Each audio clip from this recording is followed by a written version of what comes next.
Hi students, जैसे कि हम बात कर रहे थे मोनोटोनिसिटी या एक निष्ठता की, ठीक है। चलो तो उसी में कुछ और पढ़ते हैं।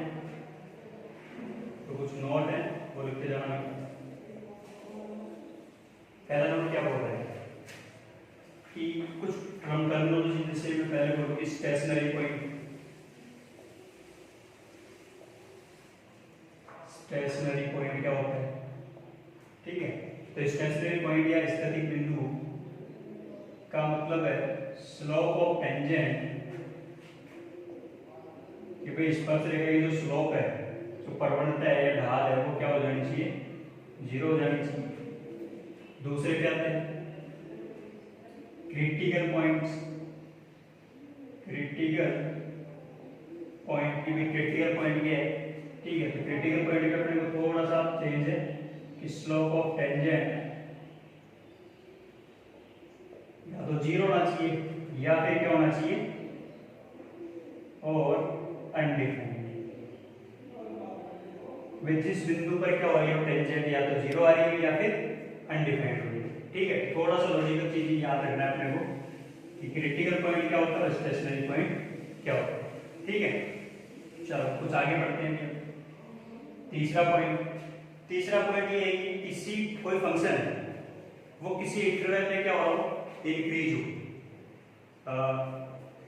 तो अगर मैं बोलूं कि इट्स ग्रेटेस्ट वैल्यू, कि इसकी भी ग्रेटेस्ट वैल्यू कब आएगी, तो राइट मोस्ट पॉइंट पे आएगी। वो अपने को देख सकते आराम से कि मैं बोलूं कि कोई फंक्शन इंक्रीजेज है, ये लगा सुनो, इंक्रीजेज है किसी इंटरवल में, इन एनी इंटरवल, देन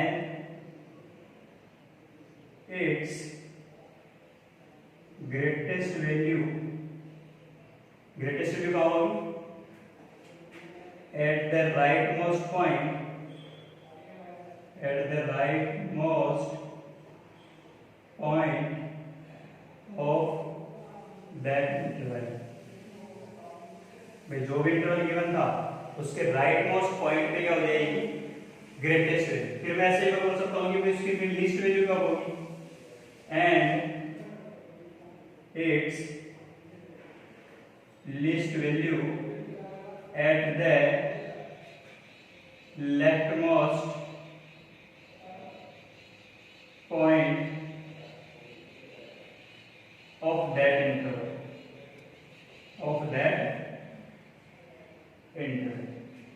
ये बड़े को याद रखना है कि जब भी मैं बात करूं किसी फंक्शन की भाई ग्रेटेस्ट वैल्यू निकालनी हो तो उस इंटरवल के राइट मोस्ट पॉइंट पे निकाल लो, ठीक है। जैसे मुझे बस ध्यान ये रखना है कि क्या रखा होगा, इंक्रीजेस, कि फंक्शन क्या चल रहा है, इंक्रीजिंग फंक्शन, ठीक है। उसी टाइम पर अपने को थोड़ा ध्यान रखना है इस चीज का कि मुझे ग्रेटेस्ट वैल्यू निकालनी है तो राइट मोस्ट पॉइंट पे निकाल लूंगा। कोई ना कोई इंटरवल तो गिवन होगा ना, जिसमें बोल दूं कि 1,2 है, ठीक है।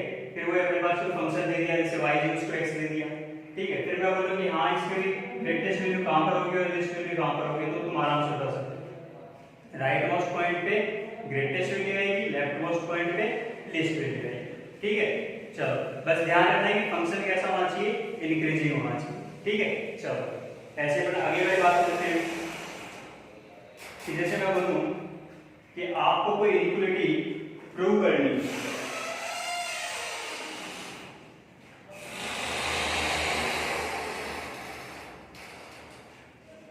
ऐसे मैं क्या बोलता हूं कि आपको सपोज कोई इक्वलिटी प्रूव करनी है,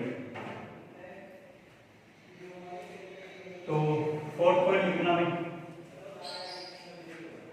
फोर्थ पॉइंट बोल रहा हूं कि to prove f(x) greater than gx, कोई इक्वलिटी मतलब दो फंक्शन के बीच में सपोज आपके पास कुछ दे रखा है, ठीक है, और वो रिलेशन क्या चल रहा है कि f(x) ग्रेटर देन gx है, ठीक है। तो जब भी अगर ऐसी चीज दे रखी हो और बोल रखा है फॉर ऑल x, इसी के आगे दे रखा है for all x belongs to a to कि a से b में है, ठीक है।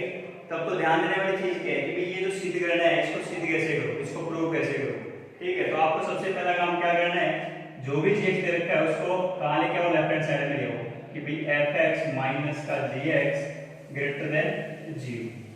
अब अपने पास जो भी fx माइनस gx है, fx माइनस gx है, इसी की क्या देख लो, लिस्ट वैल्यू, इसी की क्या देख रही है आपको, लिस्ट वैल्यू, और वो लिस्ट वैल्यू क्या हो जाएगी चाहिए आपके पास में, पॉजिटिव। सपोज आपके पास में लिस्ट वैल्यू आ गई 1, ठीक है, तो 1 तो पॉजिटिव नंबर है, और पॉजिटिव नंबर 0 से क्या होगा, बड़ा होगा। तो इसकी लिस्ट वैल्यू अगर पॉजिटिव है तो फिर इसका मतलब जब 1 से बड़ा चल रहा है तो इसका मतलब 0 से भी क्या चल रहा होगा, अपने आप ही बड़ा चल रहा होगा। लेकिन इसी पॉजिटिव नंबर से ये जो फंक्शन था fx माइनस gx अगर बड़ा चल रहा है, इसकी लिस्ट वैल्यू अपने पास पॉजिटिव आ रही है, तो ये 0 से भी इनडायरेक्टली क्या होगा, फिर पॉजिटिव ही होगा, ठीक है, मतलब 0 से भी क्या होगा, बड़ा ही होगा, ठीक है। ये अपने को सिद्ध करना है, ठीक है, ये मेथड याद रखना भी अपने को। चलो फिर पॉइंट देखते हैं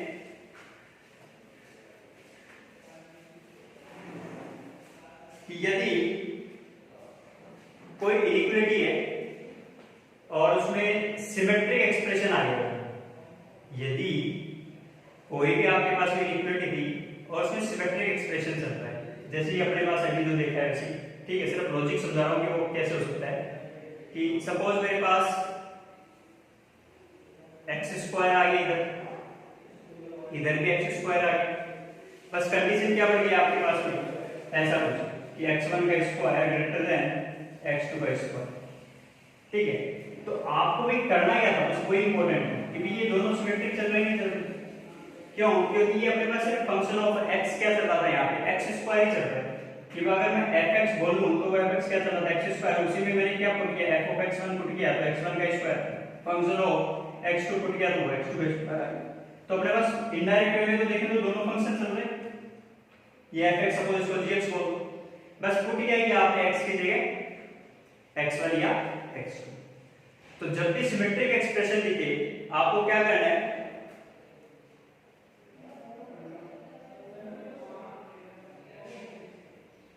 तो आप ये है कि उस चीज के बारे में किस चीज के बारे में सोच सकते हो, तो भी आप मोनोटोनिसिटी के बारे में सोच सकते हो, ठीक है, जो भी आपके पास इंक्रीजिंग डिक्रीजिंग क्षेत्र है उसके अकॉर्डिंग देख सकते हो। बट ध्यान क्या रखना है, जब भी किसी इक्विलिटी में क्या दिख रहा है सिमेट्रिक एक्सप्रेशन, वो अभी क्वेश्चन से आपको ज्यादा समझ में आएगा जब हम क्वेश्चन करेंगे तो कि सर फिर ये मोनोटोनिसिटी के बारे में कैसे बात करेंगे, ठीक है।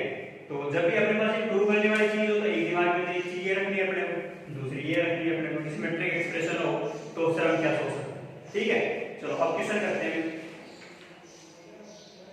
कि जैसे मैंने कोई क्वेश्चन बोला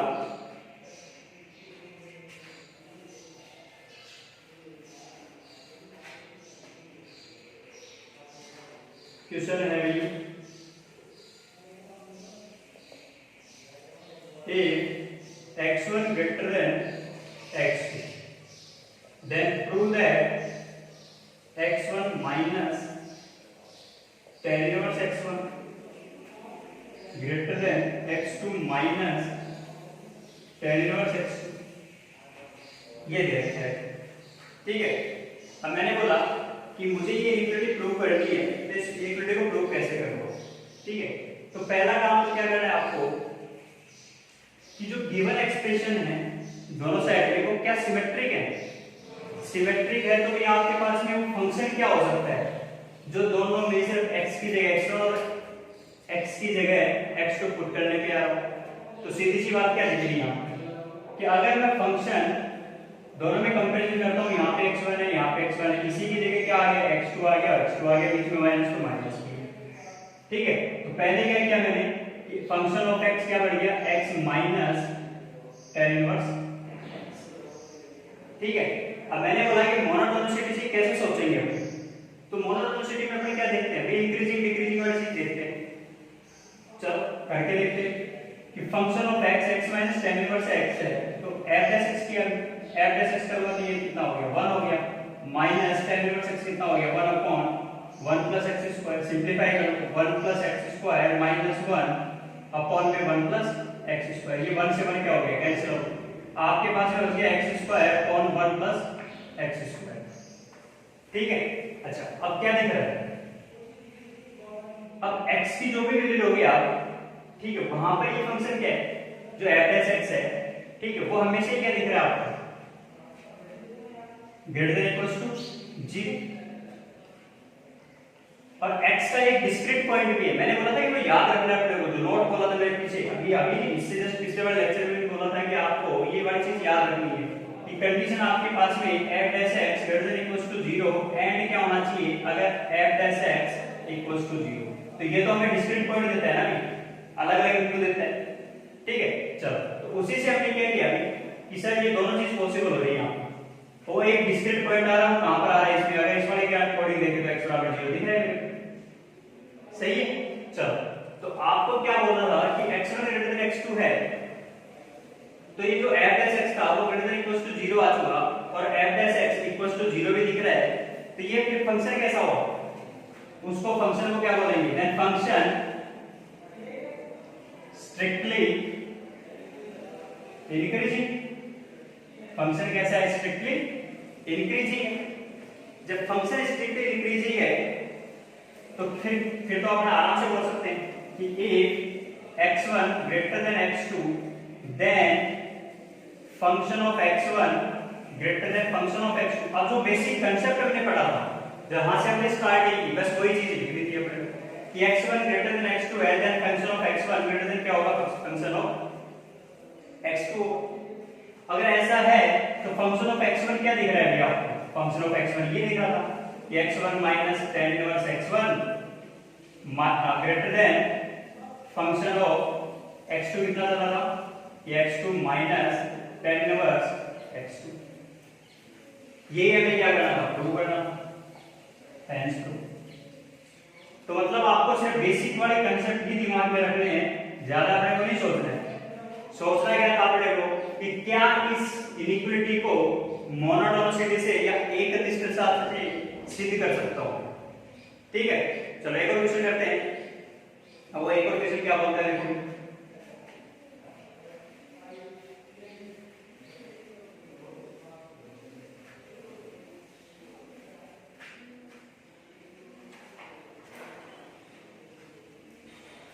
दूसरा क्वेश्चन है let f double dash x less than 0 for all x and let gx is equals to function of 3 minus x plus function of x minus 9, then find interval of increase and interval of decrease of gx, ठीक है। ये चीज बोलिए उसने कि ध्यान दो, जैसे जैसे बोलता जाएगा वैसे वैसे हम सोचते हैं। अब दिखने में तो नहीं करते, ये फंक्शनल इक्वेशन दिया है इधर f double dash x plus than 0, एकदम से समझ में नहीं आएगी कि क्या चीज करनी, बट अगेन जैसे बोला है वैसे वैसे मैं ट्राई करता हूं कि f double dash x less than 0 दे रखा है, f double dash x less than 0 दे रखा है, तो इसका मतलब क्या होगा कि f डैश x भी क्या होता होगा, लेस देन 0। अगर f double dash x less than 0 दे रखा है, दोनों साइड में मैंने इंटीग्रेशन कर भी दिया तो भी मेरे पास कंडीशन क्या आएगी, f dash x less than 0, ठीक है। थोड़ा सा लॉजिकल क्वेश्चन है। अगर f dash x less than 0 है तो इसी तो क्या देता है कि f dash x greater then 0 increasing, और f dash x less than 0 तो इसका मतलब क्या होगा, डिक्रीजिंग है, पहली कंडीशन, ठीक है। अच्छा जब ये कंडीशन पता चल गई तो फिर gx क्या गिवन था, बोलो। gx दे रखा है आपको function of 3 minus x plus function of x minus ये 6 लिए हुई 9 है, x माइनस 9, ठीक है। चलो तो g डैश x कितना आ गया, डिफरेंशिएट कर दिया, डिफरेंशिएट करना तो हो गया f डैश 3 minus x, फिर 3 minus x का करना तो कितना हो गया, माइनस का 1 plus f dash x minus 9, और x माइनस 9 का करूंगा कितना आ गया आपके पास में 1, then g dash x is equal to हो गया आपके पास में f dash x minus 9 minus f dash 3 minus x, ठीक है। अच्छा अब यहां से अपने को सोचना था कि हाँ यहाँ पे मोनोटोनिसिटी का यूज कैसे हो, तो अगर मैंने मान लिया कि कंसीडर किया गया कि g डैश x, सिर्फ कंसीडर किया या लेट मानना है अपने कि g dash x greater then 0, और अगर ऐसा है तो फिर f dash x minus 9 greater than क्या होगा, f डैश 3 माइनस x। भाई g डैश x की जगह ये भी पुट किया अपन ने, और जो माइनस वाला था ये f डैश 3 माइनस x इसको अपन राइट हैंड साइड ले लिया। अब अपने को इंपॉर्टेंट चीज क्या है, यहां से थोड़ा ध्यान देना स्टार्ट करो, ठीक है। अब कंडीशन ये बन रही है आपके पास में, और मुझे इसको क्या करना है, अगर f डैश हट जाए, ठीक है, तो थोड़ा सा ध्यान कि आपको बोलना क्या था कि f डैश x तो क्या चल रहा है, लेस देन 0 चल रहा है। यहां पे क्या दिख रहा है, f डैश और f डैश क्या चल रहा है, ग्रेटर देन दिख रहा है। जब भी आप क्या करो, f डैश को यहां से हटाओ और फंक्शन कैसा दे रखा हो, डिक्रीजिंग दे रखा हो, इंक्रीजिंग दे रखा है तब इनइक्वालिटी में कुछ चेंज नहीं करना। जब क्या दे रखा हो, फंक्शन इंक्रीजिंग दे रखा हो, तो इनइक्वालिटी जैसे अपने पास चलती जा रही है, जैसे f डैश ग्रेटर देन 0 अगर यहां पे होता, ठीक है, तो फिर यहां से अपने को इनइक्वालिटी का साइन चेंज नहीं करना।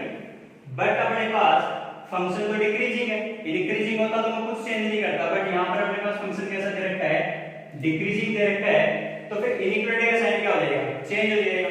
जब इनइक्वालिटी का साइन चेंज होगा तो फिर ये x 9 लेस देन 3 x हो गया। इसको आराम से आप लोग सिंपलीफाई कर सकते हो, इन दोनों को उठा के देखो क्या बनेगा, x 9 माइनस का 3 और प्लस का x और लेस देन 0, क्या बनेगा 2x माइनस का 12 है लेस देन 0, या मैं बोल दूं x लेस देन 6।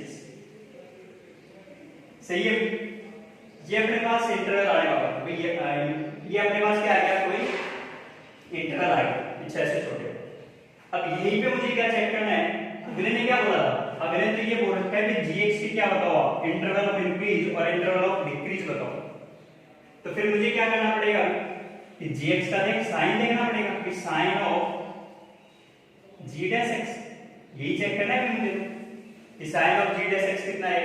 तो sign of g dash x करोगे ना, कोई नंबर लाइन पे पहुंचे भी आप, पॉइंट एक ही दिख रहा है अपने को, 6 से बड़े में क्या होगा, 6 से छोटे में क्या होगा, तो आपको दिख रहा है कि 6 से अगर बड़े की बात करूंगा तो नेगेटिव आएगा, और 6 से छोटे की बात करूंगा तो पॉजिटिव आएगा। तो ये पॉजिटिव हो गया और ये नेगेटिव हो गया, क्योंकि अगर ने x लेस देन 6 दे रखा है, 6 से छोटे पे ये x1 x2 बोल दो, x1 x2 बोल दो, तो फिर अपने पास यहां पे रख के देखोगे x1 x2, ठीक है। और फंक्शन कैसा चल रहा था अपने पास, f डैश x कैसा चल रहा है, डिक्रीजिंग, तो ये अपने पास क्या होगा, माइनस, और ये इधर वाला क्या हो गया प्लस। तो फिर इंटरवल ऑफ इंक्रीज क्या हो गया, इंटरवल ऑफ इंक्रीज क्या बढ़ जाएगा, माइनस इनफाइनाइट से 6 अपने पास किसमें है, डोमेन के अंदर है, तो 6 पे, सॉरी इक्वल नहीं है, इक्वल नहीं है, इंटरवल ऑफ डिक्रीज हो तो क्या लिखोगे 6 to प्लस इनफाइनाइट। तो मेरे प्यारे विद्यार्थियों, यही काम की चीज थी कि सबसे पहले क्या देखना था। अच्छा, वैसे for all x belongs to real दे रखा है, ठीक है, तो ये डोमेन अपने पास, डोमेन के अकॉर्डिंग क्या हो गया, क्लोज इंटरवल, ठीक है। यही अपने पास क्वेश्चन, यही अपने पास इंक्रीज का और डिक्रीज का इंटरवल चेक करना, ठीक है।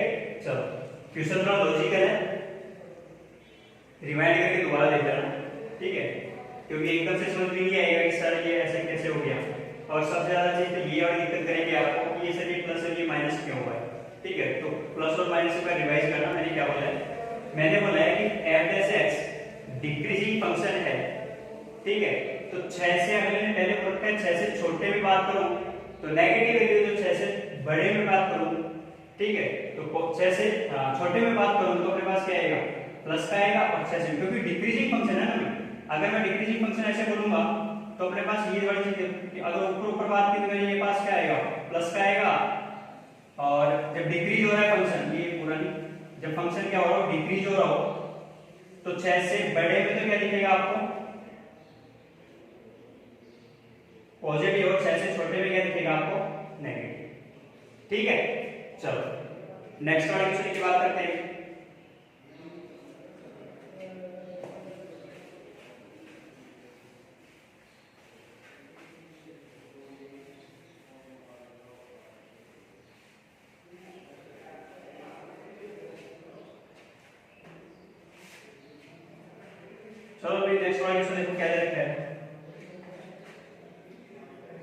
क्वेश्चन है find order relation between a to the power pi and pi to the power e। तो मेरे प्यारे विद्यार्थियों, सबसे पहली चीज क्या थी आपके पास में, आपको ये दो नंबर दे रहे हैं, एक तो e की पावर पाई और एक पाई की पावर e है। तो फिर आपको ये सोचना है कि सर एक तो 2.71 की पावर 3.14 और दूसरा क्या बोलते हैं 3.14 की पावर 2.7, वो आगे कितना भी लंबा छोटा होगा, ठीक है, उससे मतलब नहीं है अपने को। तो सर इस कौन सा बड़ा होगा कौन सा छोटा होगा ये बताना है। तो ये तो सिर्फ हम किससे बात कर सकते हैं, इनइक्वालिटी वाली चीज से बात कर सकते हैं। और इनइक्वालिटी का मैंने बताया कि हाँ, फिर मैं यहाँ पे एक चीज देख सकता हूँ, जो मैंने फिर थोड़ा पॉइंट देखा कि यहाँ पे क्या मैं फंक्शन को सिमेट्रिक बना सकता हूँ।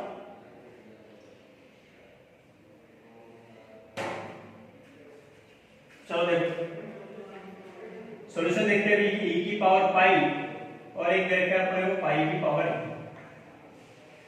अगर दोनों साइड में, क्योंकि मुझे सिमेट्रिक एक्सप्रेशन तो नहीं दिख रहा, क्योंकि अभी तक मेरे पास सिमेट्रिक एक्सप्रेशन नहीं है, तो पहले मैं क्या करता हूं कि सर क्या इसको सिमेट्रिक एक्सप्रेशन में कन्वर्ट कर सकते हैं। बिल्कुल, कैसे करेंगे कि जो भी आपके पास में बेस में है उसकी पावर 1/पाई ले लो दोनों तरफ। जैसे ली मैंने e की पावर पाई की होल पावर 1/पाई, इधर वाले की बात की तो मेरे पास क्या हो गया कि पाई की पावर e की होल पावर 1/पाई। अगर ऐसा दिख रहा है तो ये इधर से क्या दे देगा e की पावर 1/e और इधर से e से e कैंसिल आउट हो गया तो पाई की पावर 1/पाई।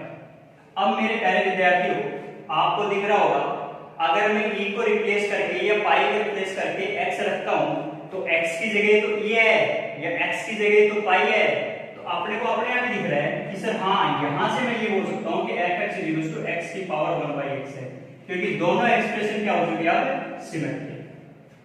समझे? दोनों एक जैसे दिख रहे हैं। क्यों दिखे वो मेरे को कि e की पावर 1, अगर ऊपर वाले की बात करता तो e की पावर पाई है और पाई की पावर e है, तब मुझे नहीं दिख रही कि मैं x की जगह e रखूं तो सर मेरे पास वो बढ़ेगा नहीं, बड़ी दोनों बढ़ेगी क्या? नहीं। बट अगर मैं ऐसा करता हूं कि दोनों साइड में 1/पाई e लेता हूं तो मेरे पास सिमेट्रिक एक्सप्रेशन बन गया। ठीक है, तो छोटी सी क्या कर दी अपने मैनिपुलेशन कर। अच्छा, अब मेरे पास फंक्शन ये है। अब फंक्शन मेरे पास ये है तो सर एक चीज बताओ, मोनोटोन से भी सोच सकता हूं कि फंक्शन इंक्रीज है डिक्रीज है, उसी के अकॉर्डिंग बात कर लेंगे। ठीक है, चलो तो सबसे पहले मुझे क्या करना है, इसका f' करना था। तो f' क्या बन के आ रहा है? अब देखो वेरिएबल की पावर वेरिएबल, वेरिएबल की पावर वेरिएबल कैसे सोल्व करना है, अदरवाइज तो लॉगरिथम वाला लॉगरिथमिक डिफरेंशिएशन जो बता रखा है वो भी यूज ले सकते हो। ठीक है, बट मैं क्या बोलता हूं, जब भी अपने को कैलकुलेशन को कम करना हो, क्वेश्चन को जल्दी सोल्व करना हो, तो वेरिएबल की पावर वेरिएबल वाला मेथड यूज ले सकते हो। क्या है सर 1/x, x की पावर 1/x -1, क्या किया x की पावर n टाइम।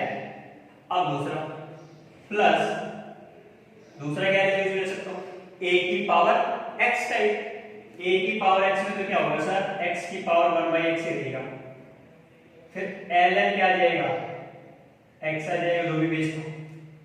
फिर सर इस 1/x का भी करते हैं, ऊपर वाले में इस बेस x का करेंगे तो 1 होगा, तो लिखा नहीं है, बट इसमें 1/x का भी क्या करना पड़ेगा सर, डिफरेंशिएशन करना पड़ेगा। तो डिफरेंशिएशन कितना होगा माइनस का 1/x²।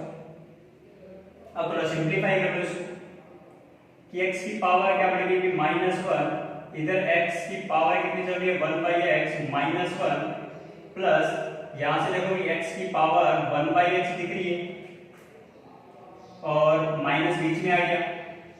फिर अगर मैं इस x की पावर 2 को ऊपर लेके जाता हूं तो ये -2 हो चुका और ये ln x हो चुका। इन दोनों को कंबाइन करके लिख देता हूं तो x की पावर 1/x -2 -x की पावर 1/x -2 ln x। अच्छा, इसमें से क्या निकाल लो भी बाहर, x की पावर 1/x माइनस 2 क्या निकल गया, बाहर आ गया, तो अंदर कितना हो गया 1 माइनस ln x। ठीक है, चलो अगेन अपने पास सर अब ये जो चीज आ गई इसी का मुझे क्या देखना था, इसी का मुझे क्या देखना है, आप आराम से बोल सकते हो sign of f dash x। अच्छा sign of f dash x देखो, sign of f dash x ये चेक करना, आगे वही कहां जाओगे आप, नंबर लाइन पे जाओगे। अब पॉइंट क्या लोगे, सबसे इंपॉर्टेंट चीज तो वो है ना भाई, पॉइंट क्या लोगे। अब पॉइंट क्या लेंगे, उससे पहले एक चीज तो क्या मैंने फंक्शन का डोमेन डिफाइन किया, अभी तक तो नहीं किया। तो पहला काम क्या करना था आपको कि फंक्शन का डोमेन डिफाइन करो। क्या नेगेटिव की पावर नेगेटिव पॉसिबल है, नहीं सर। क्या नेगेटिव की पावर 0 पॉसिबल है, पॉसिबल है सर। ठीक है, तो अपने को यहां से क्या दिख रहा है, क्या 0 की पावर इनफाइनाइट पॉसिबल है, अनडिफाइंड चीज चल रही है। तो इसका मतलब अपने पास डोमेन क्या बन रहा है, 0 टू इनफाइनाइट। दिख रहा है, डोमेन निकालना सीख भी रखा अपने बार में। तो यहां क्या हो गया 0 टू इनफाइनाइट। अब इस इंटरवल की बात करूं तो सर 0 होगा, फिर e 2.71, फिर इधर कितना आ जाएगा आपके पास में पाई आ जाएगा। ठीक है, चलो अब सेम अपने पास लॉजिक लगाना है कि e से बड़े में क्या होगा, e से बड़े में क्या होगा माइनस होगा, e से छोटे में क्या होगा प्लस होगा। और e की बात करता तो मुझे पता है 1 माइनस 1 क्या हो गया 0, क्रिटिकल पॉइंट है। पाई की बात करूंगा तो 1 पाई माइनस 2, यहाँ पे पाई ln पाई 3 जो भी आएगा मतलब नेगेटिव, तो वो अपने आप पहले दिख रही है, तो इसको जी लिखो जी मत लिखो, क्योंकि वो अपने पास e से बड़ी वाली चीज में हमेशा क्या चल रहा है, नेगेटिव चल रहा है।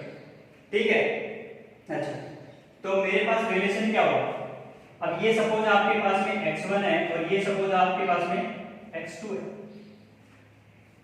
x1 और x2 के बीच के डिफरेंस की बात करें तो भी इन दोनों में एक ऑर्डर क्या बन रहा है कि पाई ग्रेटर देन क्या चल रहा है, e चल रहा है, कि x2 ग्रेटर देन x1। अगर ऐसा है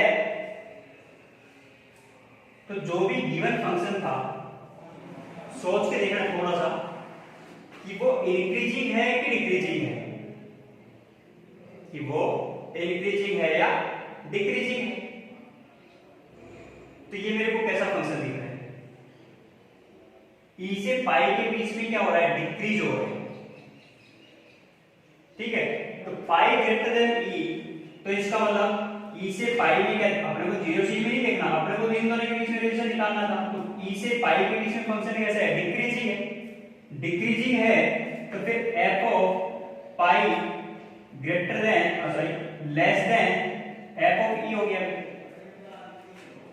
पर f ऑफ पाई रखूंगा तो कितना आएगा, पाई की पावर 1 अपॉन पाई, लेस देन e रखूंगा तो e की पावर 1 अपॉन e चल रहा है।